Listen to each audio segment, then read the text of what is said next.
할렐루야. 네. 우리 하나님의 말씀을 보겠습니다. 시편 12편의 말씀입니다. 시편 12편의 말씀입니다.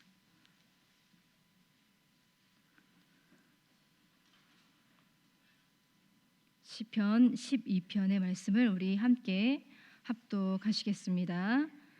여호와여 도우소서. 경건한 자가 끊어지며 충실한 자들이 인생 중에 없어지나이다. 그들이 이웃에게 각기 거짓을 말하며 아첨하는 입술과 두 마음으로 말하는도다. 여호와께서 모든 아첨하는 입술과 자랑하는 혀를 끊으시리니 그들이 말하기를 우리의 혀가 이기리라. 우리 입술은 우리의 것이니 우리를 주관할 자 누구리요 함이로다. 여호와의 말씀에 가련한 자들의 눌림과 궁핍한 자들의 탄식으로 말미암아 내가 이제 일어나 그를 그가 원하는 안전한 지대에 두리라 하시도다. 여호와의 말씀은 순결함이요 흙 도가니에 7번 단련한 은 같도다. 여호와여 그들을 지키사 이 세대로부터 영원까지 보존하시리이다. 비열함이 인생 중에 높임을 받는 때에 악인들이 곳곳에서 날뛰는도다. 아멘. 시편으로 기도를 하다 보면 곧 알게 되는 사실이 있습니다. 시편에 이 시인이 살았던 지금으로부터 3000년 전의 세상이나 2022년 지금 우리가 살고 있는 세상이나 다를 게 조금도 없다는 바로 그 사실입니다. 세상은 그때나 지금이나 낭만적이지도 그리고 안전하지도 않은 것 같습니다. 특히 인간의 악한 본성, 인간 사회의 부조리함에 있어서는 특히 더 그런 것 같습니다. 가끔 이 시편으로 기도를 하다 보면 정신이 번쩍 들 때가 있습니다. 여기 이 시편 12편의 기도자 다윗의 시를 읽다 보면 좀 가볍게, 좀 쉽게, 편하게 기도의 시간을 좀 즐기고자 하는 우리에게 정신을 좀 차려보라고, 여기 세상을 좀 똑바로 보라고, 우리가 살고 있는 세상은 우리의 생각보다 나쁘고 지금 더 심각하게 나빠지고 있다고 그렇게 우리에게 말하는 듯 보입니다. 그러니 여호와여 도우소서, 갈급하고도 간곡하게 여호와의 도우심을 외치라고 다윗은 우리에게 권면하고 있는 것 같습니다. 우리 1절의 말씀을 한번 다시 읽어보겠습니다. 시작. 여호와여 도우소서.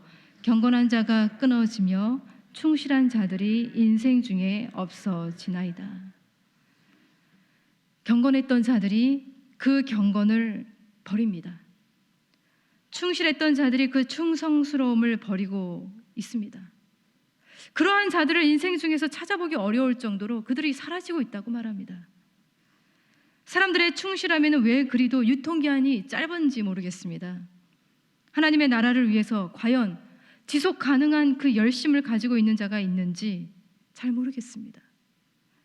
시인은 세상이 점점 더 살기 어려운 세상이 되어가고 있다고 토로하고 있습니다. 이 시편의 기도자는 하나님에게서 떠난 인생들을 보면서 우리가 사는 이 세상의 사악함을 대면하게 하고 있어요. 그리고 8절의 말씀 시작. 비열함이 인생 중에 높임을 받는 때에 악인들이 곳곳에서 날뛰는도다. 처음과 끝이 비극적으로 끝나고 있습니다.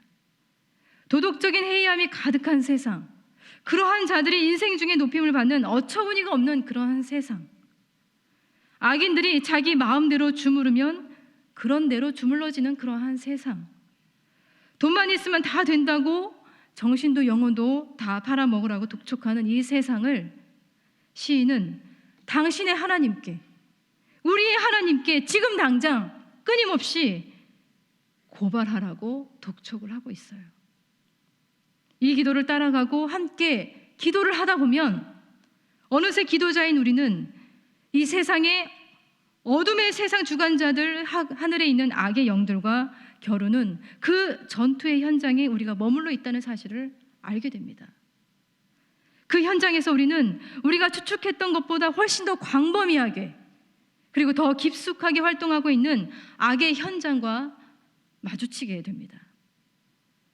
그래서 한참 이 시편으로 기도하다 보면 우리의 기도의 자리가 야곱이 하나님의 천사와 씨름했던 그 브니엘의 자리와 같아 보이기도 하고, 또 다윗이 사울 왕을 피해서 은신처로 삼았던 아둘람 굴이 되기도 하고, 또 예수께서 십자가를 앞에 두고 분투하며 기도하셨던 겟세마네 동산이 되기도 한다는 것을 알게 됩니다. 우리의 기도의 자리가 씨름하는 자리가 되는 거예요.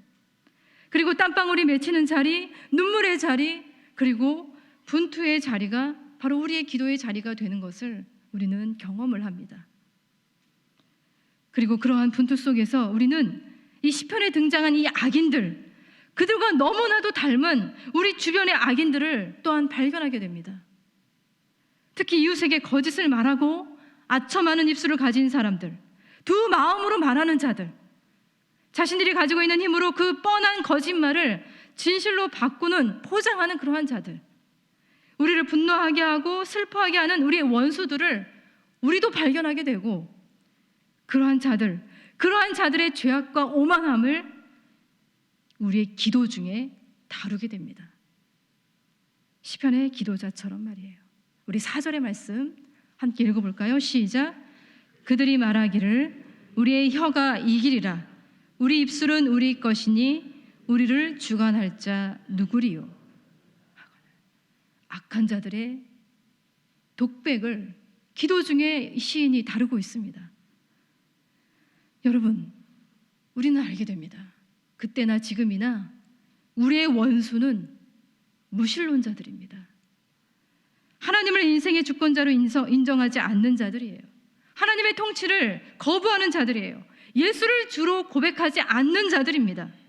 여러분, 수천 년이 지나왔지만 그들은 하나같이 하나님의 창조 세계를 무시하고 있고요, 하나님의 형상으로 만들어진 사람을 존중하지 않고 있고요, 하나님의 정의, 하나님의 공의를 쓰레기처럼 버리고 있습니다. 온갖 종류의 폭력을 서슴지 않는 오만한 신성 모독자들이 우리의 원수들이에요. 그들로 인해서 가련한 자들은 더 가련해지고 가난한 자들은 더 가난해집니다. 삶은 더 쪼그라들고 궁핍해집니다. 탄식 소리는 더 깊어집니다. 우리가 추측하는 것보다 훨씬 더 많은 탄식이 있고, 훨씬 더 많은 눈물이 있고, 훨씬 더 많은 원한이 있음을 우리는 알게 됩니다. 여러분, 이 시편 12편은 사실 사무엘상 22장에 일어난 이 사건을 염두에 둔 다윗의 기도로 알려져 있습니다. 다윗에게 이 높당에 있는 이 제사장들이 다윗에게 먹을 것과 무기를 주었다는 이유로 사울 왕은 이 높당에 거주하고 있는 이 85명의 경건한 제사장을 단칼에 죽여버렸습니다. 그리고 노베 어른들, 아이들, 모든 가축들까지 도륙하는 아주 잔인하고도 난폭한 이 악행을 이 사울 왕은 저질렀어요. 다윗을 향한 사울 왕의 시기와 질투심은 굉장히 살인적이었고 악마적이었습니다. 그 잔혹한 살인 사건에 어떤 한 사람이 있었는데, 그 한 사람이 마귀 같은 존재였어요. 사울 왕의 마음을 꼬드기면서 그의 귓가에 귓속말을 한 자가 있었는데, 바로 그 사람이 에돔 사람 도액이었습니다. 이 도액은 권력을 탐하는 자였습니다. 권력을 탐하는 그의 거짓된 입술 때문에 이 높당에 경건한 이 85명의 제사장들이 하루아침에 단칼에 쓰러져 버렸습니다. 다윗은 분노했습니다. 이 다윗의 증오심은 이 시편 12편의 기도에 그대로 담겨져 있어요. 이 기도로 다윗은 자신들의 원수들에 대하여 분통을 터뜨리고 있습니다. 하나님의 귓가에 그들에 대한 이야기를, 그들의 악행을 서슴없이, 거침없이 쏟아놓고 있습니다.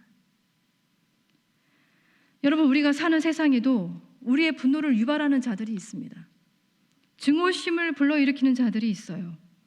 하나님을 경외하지 않고 오만하고 거짓된 입술을 가지고 있는 자들을 향해서 우리가 가지고 있는 미움과 분노가 있습니다.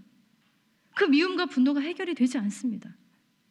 그러나 그 미움과 분노를 가장 효과적으로, 가장 탁월하게 사용할 수 있는 방법이 있습니다. 뭔지 아십니까? 바로 하나님 앞에서 분노하는 거예요. 여러분, 하나님 앞에서 분노하고 하나님 앞에서 씨름하는 겁니다. 여러분, 다윗이 그 원수들에 대해서 촘촘히 하나님의 귓가에 그들의 악행을 들려드린 것처럼 우리도 우리의 악한 자들에 대한 그 악의 이야기를, 그 촘촘한 악에 대한 이야기를 하나님 앞에 쏟아놓아야 합니다. 유진 피터스는 이렇게 말했습니다. 기도하기 전에는 그 어떠한 가르침을 받을 수가 없다. 기도하지 않는 것보다는 서툴게라도 그 미움을 가지고 기도하는 게 더 낫다. 그래야 기도를 통해서 우리는 배울 수 있다. 물속에 침몰한 배는 조종할 수 없다. 그렇게 말합니다. 여러분, 기도는 미움을 정당화하지는 않습니다. 그러나 미움을 사용합니다. 미움조차도 그것을 하나님께 드린다면 그 미움이 오히려 하나님의 임재로 들어가게 하는 문이 되고, 그리고 그것을 하나님께로 가지고 가면 하나님은 우리의 미움과 증오를 하나님의 방식으로 다루게 되실 것입니다. 우리가 품은 방식보다는 하나님의 그 방식, 그 선하고 옳은 방식으로 우리의 감정을 하나님은 다루실 것입니다. 그렇게 해야만, 그렇게 우리의 분통을 해결해야만 울분을 참지 못하는 우리에게 마침내 들려주시는 주님의 음성이 우리 귓가에도 들려지게 되는 거예요. 여기 보시길 바랍니다. 이 시편 기자는 기도의 한복판에서 울분을 터뜨리며 하나님께 기도하고 그 말씀을 듣게 되었습니다. 5절의 말씀, 바로 5절의 말씀이에요. 함께 읽어보겠습니다. 시작. 여호와의 말씀에 가련한 자들의 눌림과 내가 이제 일어나 그를 그가 원하는 안전한 지대에 두리라 하시도다. 아멘. 가련한 자들의 눌림과 궁핍한 자들의 탄식으로 말미암아 내가 이제 일어나 그를 그가 원하는 안전한 지대에 두리라. 여러분, 우리 하나님은 예언자들을 통해서 자신이 어떤 하나님인지를 드러내셨습니다. 고아와 과부의 하나님, 그들의 편이 되어주시는 하나님이라고 자신을 계시하셨습니다. 하나님은 한 번도 부자들의 하나님, 힘 있는 자들의 하나님이라고 자신을 계시하신 적이 없습니다. 하나님은 가련한 자들, 이 궁핍한 자들이 하나님을 향하여 탄식할 때 가만히 계시지 않는 분이시라는 것을 말씀하고 있는 겁니다. 내가 이제 일어나겠다. 내가 이제 일어나서 그를 그가 원하는 안전한 지대에 두겠다. 하나님의 말씀입니다. 여러분, 시편의 기자들은 끊임없이 간구했어요. 여호와여 일어나소서. 세상을 심판하셔서 교만한 자에게 마땅한 벌을 내려주옵소서. 여호와여 일어나옵소서. 하나님이여 손을 드옵소서. 가난한 자를 잊지 마옵소서. 그렇게 일어나옵소서라고 이 시편의 기자들은 끊임없이 간구했어요. 그러나 우리가 방금 읽었던 이 시편 22편 5절의 말씀은 하나님께 올려드린 기도가 아니에요. 하나님에게서 들려온 음성, 하나님의 말씀이었습니다. 이제 일어나겠다. 이제 내가 행동하겠다. 또렷한 하나님의 말씀이 들려왔습니다. 그 음성은 그 어떠한 거창한 환상, 그리고 어떠한 꿈보다도 더 분명하고 확실한 하나님의 음성이었습니다. 하늘과 하늘 위의 하늘, 그리고 땅과 땅 아래 있는 모든 것을 말씀으로 창조하신 우리 하나님이시죠. 말씀으로 온 우주를 운행하시고 다스리시는 그런 하나님이세요. 말씀으로 이 땅에 오신 하나님이세요. 여러분, 악인들이 아무리 뛰어놀고 그들이 마음대로 주무르는 그런 세상 같아 보이지만 아닙니다. 자세히 보시기 바랍니다. 그 세상의 중심을 말씀으로 뚫고 들어오시는 우리 하나님이세요. 지금도 하나님은 말씀으로 우리 가운데 들어오시고 역사하시는 우리 하나님이십니다. 그런 하나님을 여러분 믿으십니까? 여러분, 예수님은 당신의 공생의 사역을 시작하시기 전에 성령에 이끌려서 마귀에게 시험을 받으셨습니다. 예수님이 받으신 이 시험의 현장, 그 광야에는 사탄이 있었죠. 이 사탄이 어떠한 형체로 있었는지는 우리가 알 수가 없습니다. 뱀의 형체로 있었는지 아니면 사람의 형체로 있었는지 그것은 기록되어 있지는 않습니다. 다만 시험하는 자, 이 시험하는 자는, 이 마귀는 끊임없이 말하는 존재로 등장했어요. 말하는 존재. 내가 만일 하나님의 아들이거든 명하여 이 돌들로 떡덩이가 되게 하라. 만일 하나님의 아들이거든 뛰어내려라. 심지어는 시편 91편 11절 12절의 말씀을 이용해서 자신을 증명하는 놀이터로 예수님을 끌고 갑니다. 너 자신을 입증해 보라는 거예요. 그리고 막판에는 이렇게 말하고 있습니다. 내게 엎드려 경배하며 이 모든 것을 내게 주리라. 천하 만국이 자신의 것인 것처럼 예수님을 시험합니다. 당신이 하나님의 아들이라면 최소한 이 정도는 증명해 보여야 하지 않겠느냐고 자기 증명을 보여줄 수 있는 기회를 주는 것처럼 그렇게 유혹합니다. 보여주면 하나님의 아들이라고 인정해 주겠다는 것처럼 그렇게 유혹해요. 그야말로 거짓된 입술의 대명사죠. 그때 시험 받으신 예수님이 한결같이 취하신 모습이 있었습니다. 어떤 모습이셨습니까? 자기 증명을 할 필요가 없었죠. 시험하는 자의 거짓된 목소리에 맞서는 예수님의 한결같은 태도는 바로 말씀이었어요. 말씀으로 대응하고 말씀으로 맞서고 말씀을 선포하셨습니다. 기록된 하나님의 말씀을 선포하셨어요. 신명기 8장 3절 사람이 떡으로만 살 것이 아니요 하나님의 입으로부터 나오는 모든 말씀으로 살 것이라. 신명기 6장 16절 주 너의 하나님을 시험하지 말라. 신명기 6장 13절 주 너의 하나님께 경배하고 다만 그를 섬기라. 모두 말씀이었습니다. 단순하지만 강력한 하나님의 말씀이었어요. 여러분, 예수님은 유혹하는 자와 싸우지 않으셨어요. 싸우신 게 아닙니다. 말씀이 대신 싸우시게 했던 거예요. 여러분, 말씀이 싸우시도록 말씀을 선포하고 말씀을 붙잡았을 뿐입니다. 여러분, 하나님의 말씀이 가지고 있는 가장 강력한 힘을 하나님의 아들이신 예수님은 아셨던 거예요. 그리고 이 세상의 모든 유혹에 맞설 수 있는 가장 강력한 무기가 바로 말씀이라는 것을 시험당하는 모든 인간에게 가르쳐주고 계시는 겁니다. 여러분, 바로 이것입니다. 세상은 3,000년 전이나 지금이나 여전히 나빠지고 있고요. 더 나빠질 것입니다.